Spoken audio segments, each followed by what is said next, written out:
Hello everyone, my name is Vadini. I'm Assistant Professor in RPIIT Karnal, Plaza. Today we are going to learn about software measurement and metrics.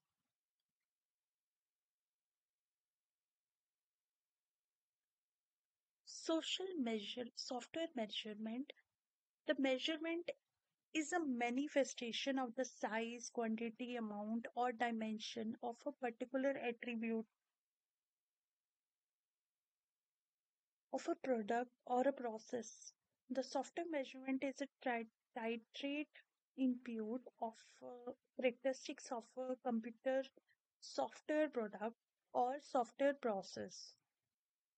What are the principles of software measurement? That first one is formulation, that means the derivation of software measures or and metrics appropriate for a representation of the software that being considered.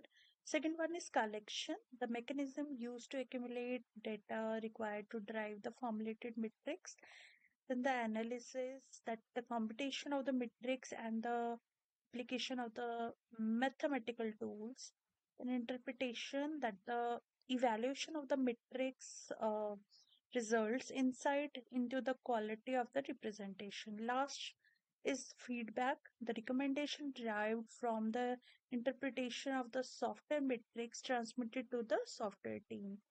Classification of the software metrics measurement is like we have two types: direct measurement and indirect measurement. The direct measurement, the product, process, or the thing is measured directly from the using the standard scale is there. So we need to measure from here. And the indirect measurement, like the quantity or the quality be measured using the related parameters, like with the use of reference. Software metrics is a measurement of the level at which any input belongs to a system, product, or process.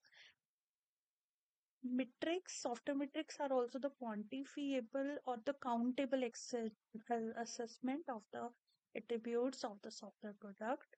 So these are of four functions are there: planning, organizing, controlling, and improving.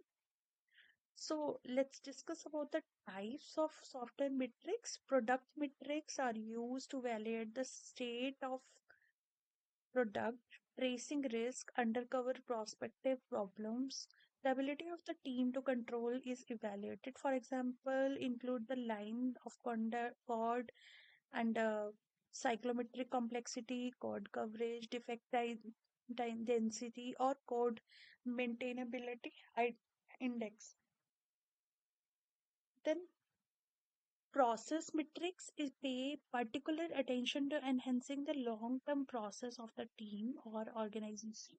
These metrics are used to optimize the development process and maintenance of software. For example, it also includes the effort variance, schedule variance, defect injection rate, and lead time. So last is project metrics. That is, it is related to the project and the characteristics of the evaluation of the project. For example, the effort estimation accuracy, how much effort's been done, and schedule deviation, cost variance, and productivity. If you like the content of the video, to like and subscribe our channel. Thank you.